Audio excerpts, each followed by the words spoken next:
Au fait, gros, dans le dernier épisode de Trucs en série, t'as pas un peu plagié bloqué? Quoi? Bah non. Arrête, gros, c'était grave le même délire, sérieux. Mais qu'est-ce que tu racontes? C'était pas du plagiat, c'était juste un petit shoot-out tranquille. Un quoi? Un shoot-out. Ah, un shootout. Ouais, non, mais j'avais pas tilté. Tu sais pas ce que c'est? Bien sûr que si, je sais ce que c'est. Mais non, ça se voit que tu sais pas ce que Je te dis c'est. que je sais, c'est que je sais, putain, là, on fait quoi? On discute, on mate la série, on fait quoi? Ok, c'est bon.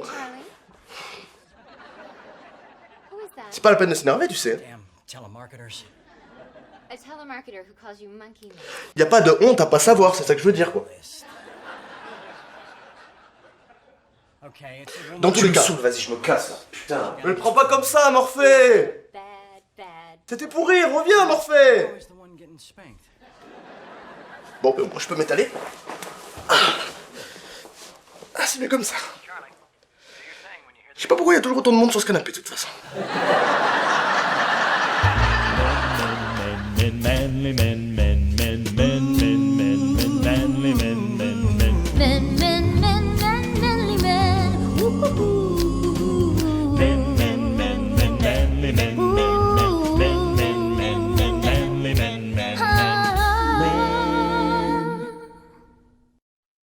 Salut les enfants et bienvenue dans ce nouvel épisode de Trucs en série. Morphée ne sachant pas ce qu'est un shoot-out... Je sais ce que c'est, bordel, Ne te mens pas à toi-même, gros. Et écoute, c'est pour toi cette définition. Le shoot-out est une référence ou un clin d'œil fait dans une série à une œuvre ou une personne ou plus généralement à la pop culture. Il peut être négatif, critique à l'égard de ce qu'il référence, mais il est plus souvent effectué de façon à rendre hommage à un travail ou une personnalité ayant influencé les personnes bossant sur la série en question. Ah ben voilà, si t'avais pas utilisé le terme anglais, tout le monde aurait compris direct, espèce de sale élitiste de merde. Commence pas avec tes remarques désobligeantes, toi. Un connard dans l'émission, c'est déjà bien suffisant.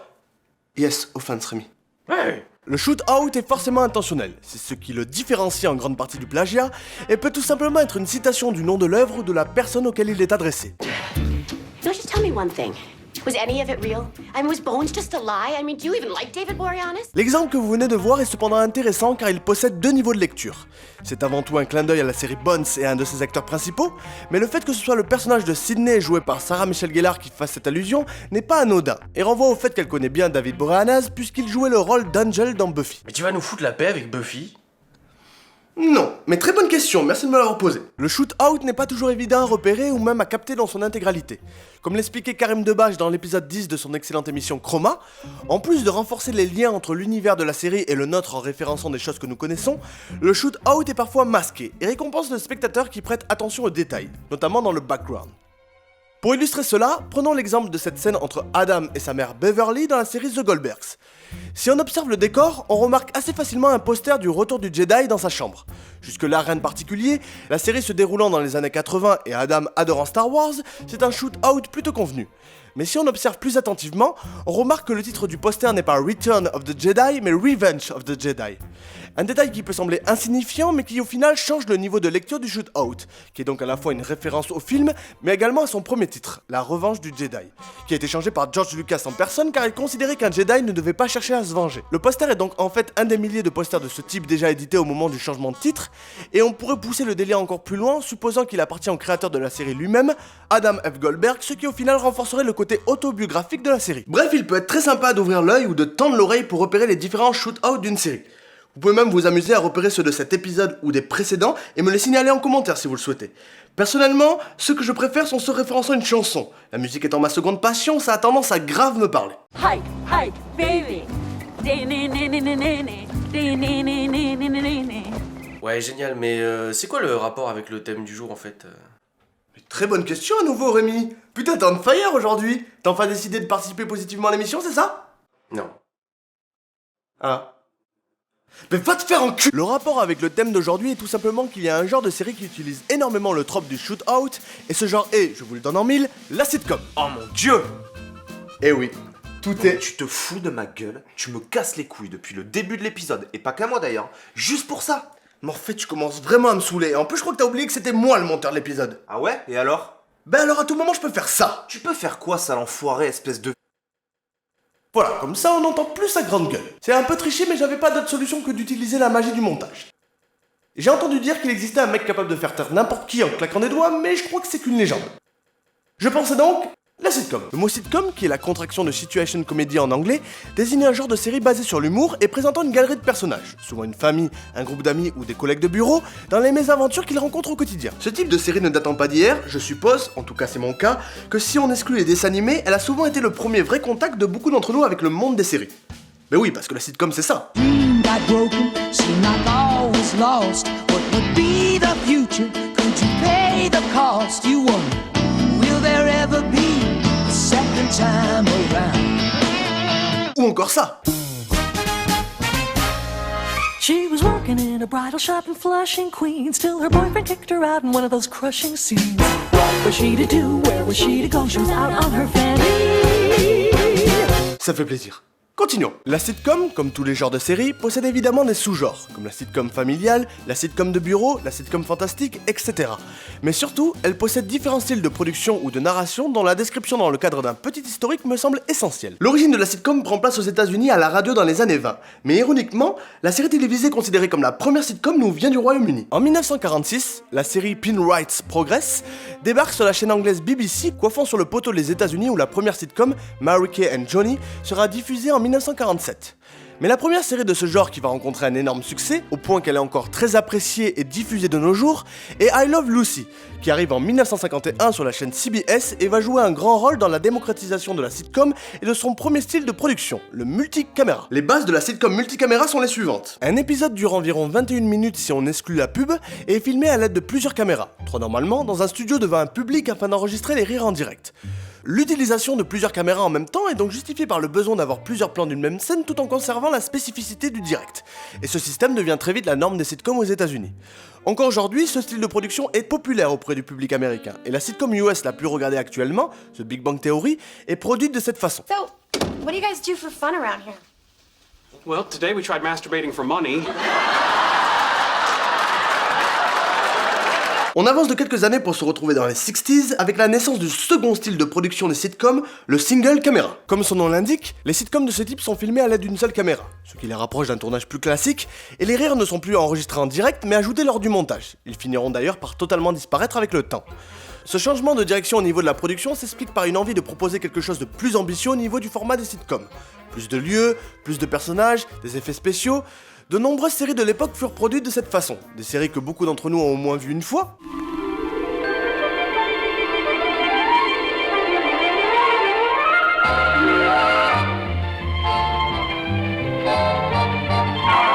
Et d'autres que l'on n'a jamais vues mais dont le thème principal nous est familier, d'une manière ou d'une autre.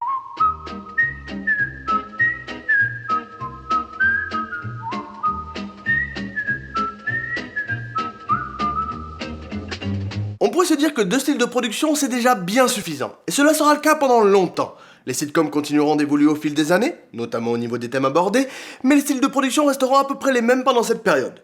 On se tournera donc plutôt du côté de la narration pour le prochain gros changement, l'apparition du sous-genre de la dramédie. Contraction des mots drama et comédie, ce terme, apparu vers la fin des années 80, désigne un type de série mélangeant habilement l'humour et les scènes plus dramatiques. En gros, une série qui te fait passer bien souvent dans le même épisode. Alors est-ce que les séries de ce genre sont toujours des sitcoms ou plutôt des dramas? Est-ce que cela varie suivant la série ou le format de celle-ci? N'est-il pas un peu réducteur de vouloir les mettre dans une case ou dans l'autre? Et surtout, qui a tiré sur Monsieur Burns? Ah non, ça on le sait déjà. Je préfère vous prévenir, ne comptez pas sur moi pour répondre à ces questions. L'industrie des séries elle-même n'arrive pas à s'accorder sur ce sujet, ou en tout cas elle a beaucoup de mal, ce qui donne lieu à des situations assez surréalistes, comme l'actrice Uzo Aduba, remportant en 2014 l'Emmy Award de la meilleure guest dans une comédie pour son rôle dans Orange is the New Black. And the Emmy for Outstanding Guest Actress in a Comedy Series goes to Uzo Aduba. This is Uzo Aduba's first Emmy nomination and first win. Et en 2015 l'Emmy Award de la meilleure actrice secondaire dans un drama pour le même rôle. Crazy, hein? Au final, les deux récompenses étant amplement méritées, on s'en fout un peu. Voire beaucoup. Mais c'est une excellente transition pour repartir du côté de la production afin de parler d'un autre type de sitcom, la sitcom animée. C'est pas une excellente transition, ça a rien à voir.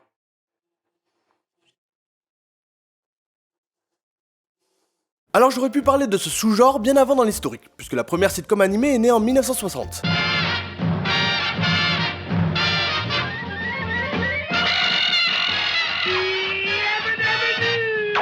Mais je trouvais plus pertinent de l'évoquer lors de son retour en force pendant les années 90, qui a vu naître ou prospérer des séries que nous connaissons tous.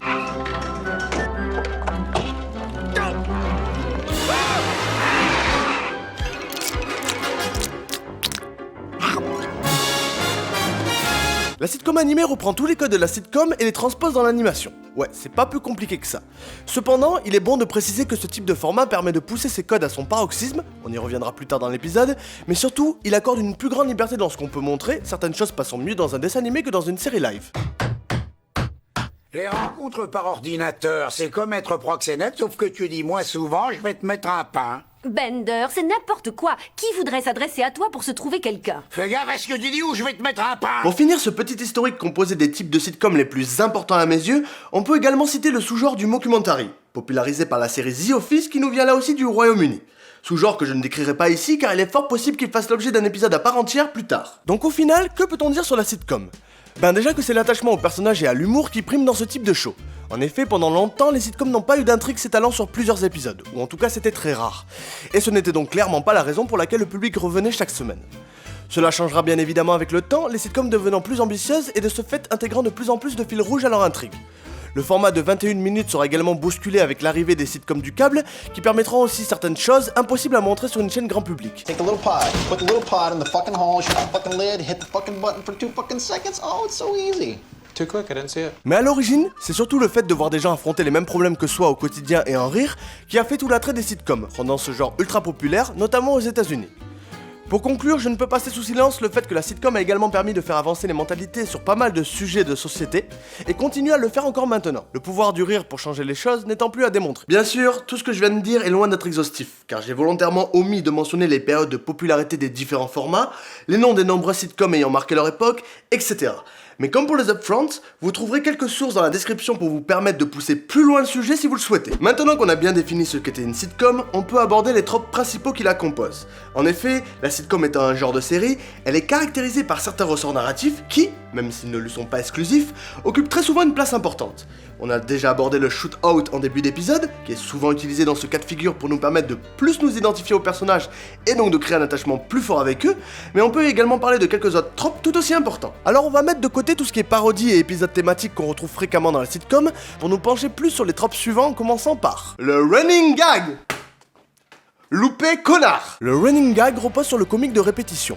Une vanne ou une action est répétée plusieurs fois tout au long d'un épisode, d'une saison ou même des fois d'une série entière pour provoquer l'hilarité. Assez convenu pour un genre basé sur l'humour, c'est la répétition de la vanne, pas obligatoirement drôle au départ, qui la rend marrante et surtout renforce l'attachement du spectateur à la série qui se retrouve en terrain familier à chaque fois qu'il entend ou voit le running gag en question. Un autre trope très similaire est celui de la catchphrase, qui repose sur le même principe mais se différencie par l'utilisation d'une phrase ou d'une expression bien particulière qui marque l'audience. Cool. Cool, cool, cool. When I get sad, I stop being sad and be awesome instead. True story. On n'a jamais dit que c'était une sinécure. C'est pas faux. Le but est le même que le running gag, mais il est transcendé par la possibilité que le public s'approprie ces catchphrases et commence à les répéter dans la vie de tous les jours. On reconnaît que t'as un peu abusé quand même tout à l'heure. Bah, j'en ai marre que tu me prennes pas au sérieux, tu vois, quand je te dis ce genre de choses. J'ai l'impression que j'ai beau insister, avec toi ça rentre pas. That's what she said.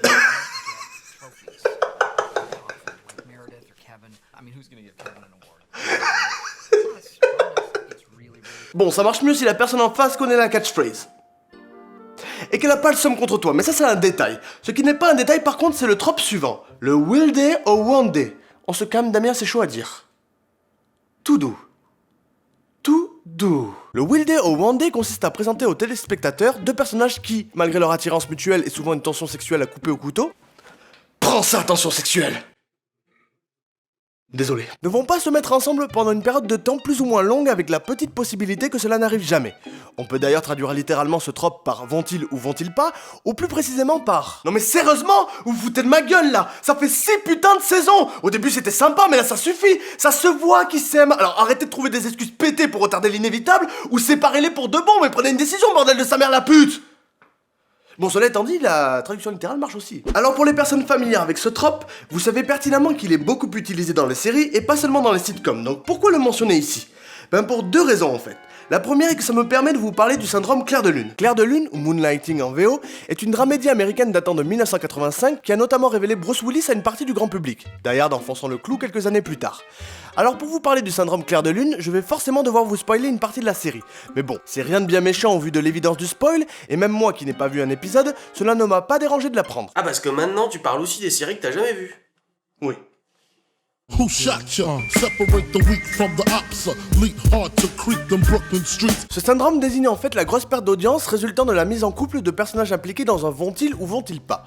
Et se nomme Clair de Lune tout simplement parce que c'est cette série qui a été la première, ou en tout cas une des premières, à en faire les frais. Ce qui est assez ironique, c'est qu'au final, ces chutes d'audience sont très certainement plus dues aux problèmes de production rencontrés juste après la déclaration d'amour entre les deux personnages principaux qu'à la formation de ce couple tant attendu par les fans de la série.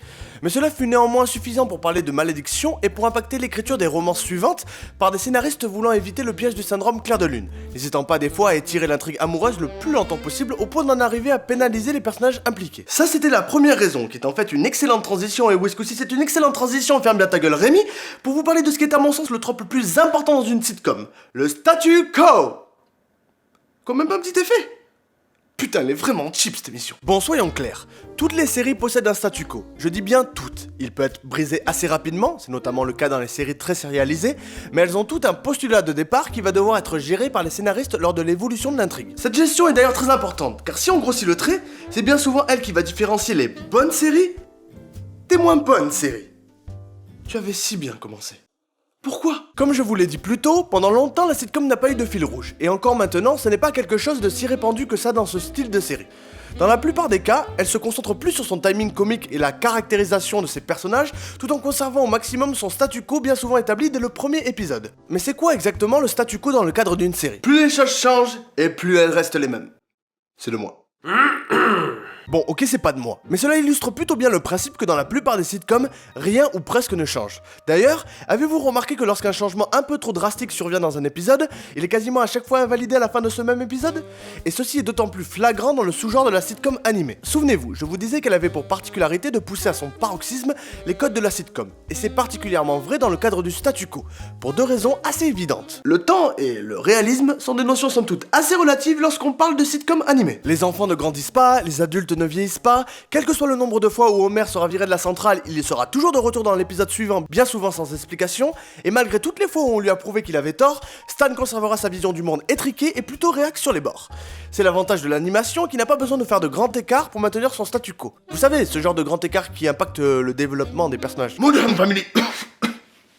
Ah bah tu vois, moi aussi j'ai la gauche qui me gratte. J'ai pris l'exemple des sitcoms animés, mais c'est la même chose pour les sitcoms live. Le statu quo règne bien souvent en maître, bloquant toute évolution notable du postulat de départ, et ce parfois jusqu'à la fin de la série. Et tout le monde s'en fout. Pour la simple et bonne raison que ce n'est pas pour ça qu'on regarde une sitcom. C'est certes avant tout pour rire et se détendre, mais également pour retrouver des personnages qu'on apprécie, qui parfois nous ressemblent un peu, et qui parfois rencontrent les mêmes problèmes que nous. Ce qui fait que parfois, on se sent un peu moins seul. Tu veux un mouchoir, gros? Nique pas le moment émotion de l'épisode, enfoiré de taras. Cet épisode sur la sitcom touche maintenant à sa fin. Une dernière petite chose sur le statu quo. Son omniprésence dans le genre de la sitcom s'explique bien souvent par une volonté de la part du network, des producteurs ou même parfois des scénaristes de proposer un divertissement accessible à tous, y compris à ceux prenant le train en marche, et également de pouvoir rediffuser les épisodes sans avoir à se soucier de l'ordre d'origine.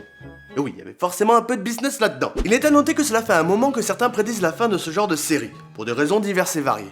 Mais même si la sitcom a connu des hauts et des bas, jusqu'à très récemment d'ailleurs, force est de constater qu'elle est toujours là. Et comme dirait mon pote Walter...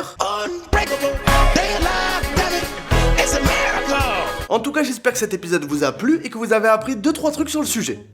Bah ouais, c'est un peu le but de la chronique en fait. Bref, maintenant si vous voulez bien m'excuser, j'ai un statu quo à restaurer.